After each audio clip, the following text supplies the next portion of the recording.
Hey everyone, welcome back to Corporate Decoder, the place where we can unpack all the juicy details hidden in those boring corporate reports. This quarter, First District Bancorp Inc. is serving up a financial smorgasbord. Let's see if it's a feast or a famine. Alright, let's dive straight into the numbers. First up, their overall financial health at the end of September 2025. The company reported total assets of about $539.5 million. That's a nice jump from $527.3 million at the end of 2024. Where did this growth come from? Well, they saw a significant boost in their investment securities, which went up around $7.7 million. They also grew their loans, which is a good sign for a bank, by about $12 million. However, they did see a small dip in their cash holdings, down about $3.5 million, and their bank-owned life insurance also decreased. So, more assets on the books. That's generally good, showing the company is growing. Now let's look at where that money is. Their cash and cash equivalents went down a bit to $34.4 million. This drop is mainly because they put more money into those investment securities we just talked about, and they also made more loans. Those investment securities available for sale are looking pretty healthy, up to over $100 million. This is a rise of about 7.7%. They bought a lot of new securities over $15 million and cashed in close to $11 million worth. The rest of that increase comes from the market valuing these securities a little higher. Now, the core of any bank's business, loans. Their net loans receivable nudged up by about $12 million, reaching nearly $379.5 million. They originated over $45 million in new loans this period, while borrowers paid back around $33 million. They saw growth across the board with commercial loans, especially commercial real estate loans showing good gains, and 1 to 4 family mortgages, home equity loans, and construction loans all increasing.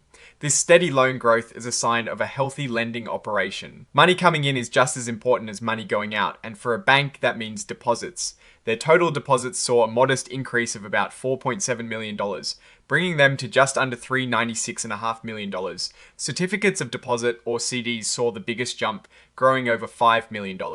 This seems to be driven by attracting new customers and some money moving from lower earning accounts into these CDs. Now, accounts also grew a bit, while money market accounts and savings accounts saw slight decreases. Overall, deposit growth is good, indicating customer trust. Let's look at the owner's stake. Total stockholders' equity went up by about $5.5 million, now sitting at over $131 million. This rise is thanks to their net income for the period, which added over $3.5 million to retained earnings, and also a positive swing in their accumulated other comprehensive loss related to the value of their investments. Now, how did the company perform in terms of making money? For the 3 months ending in September 2025, they reported a net income of $343,000. That is a solid improvement from a loss of $788,000 during the same period last year. This comeback is driven by a decent increase in interest income and a significant drop in their operating expenses. Interest and dividend income climbed by about $500,000, reaching over $5.5 million. This growth mainly came from more interest earned on their loans and their expanded investment securities portfolio. On the flip side, their interest expense remained pretty stable, staying right around $2.3 million.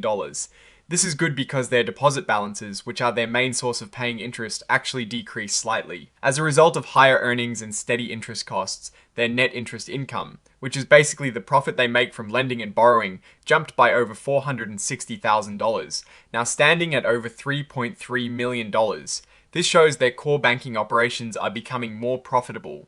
They also saw their net interest margin, a key measure of profitability, improve. Now, for that critical part banks always watch very closely, the provision for credit losses. For the 3 months ending in September 2025, they actually had a recovery of credit losses on loans, meaning they were able to reverse some of their previous estimates for bad loans. This is a marked improvement from last year when they recognized a loss. This improvement, along with a general decrease in non-performing loans and loans over 90 days past due, suggests their loan portfolio is in good shape. Other income, the stuff that isn't straight interest, saw a small dip. It came in at $228,000, down from $252,000 last year.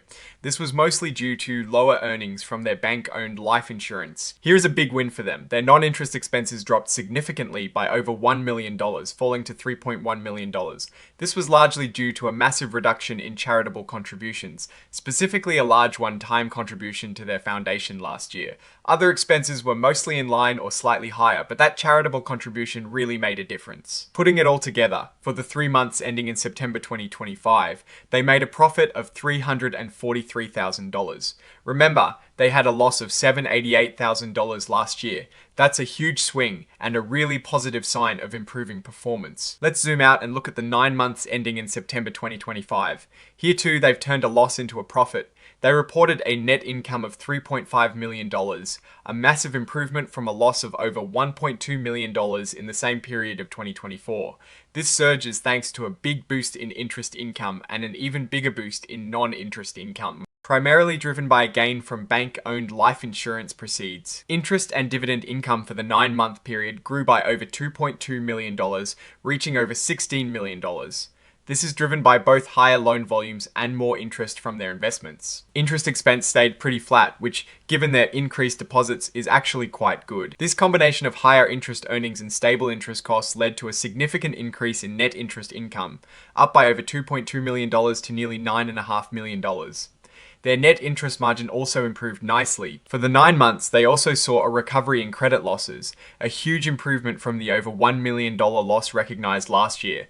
Their non-performing loans and loans over 90 days past due have also gone down significantly, which is a very strong indicator of portfolio health. Non-interest income saw a dramatic jump to over $4 million, a difference of over $4.4 million. This isn't just steady growth, it is boosted by a $3.5 million gain from bank-owned life insurance proceeds that wasn't there last year. There was also a loss on the sale of investment securities last year. That didn't happen this year, further widening the gap. Non-interest expenses did increase by a bit, under 3%, to just over $10 million. The main driver here was a jump in salaries and employee benefits, which they attribute to a death benefit paid out from bank-owned life insurance. So factoring all that in, the first 9 months of 2025 resulted in a profit of $3.5 million, a huge leap from the loss they experienced in 2024. Now, let's talk about how they manage their money or liquidity. They have ample deposits, which is their bread and butter. They can also borrow if needed from sources like the Federal Home Loan Bank, but they're not currently using those options. Importantly, their regulatory capital ratios, which are like a bank's financial strength score, are well above the required levels. They are classified as well capitalized by their regulators. Looking at commitments, they have about $26.8 million in potential future loan commitments. This includes funds still to be dispersed on construction loans and unused portions of home equity lines of credit.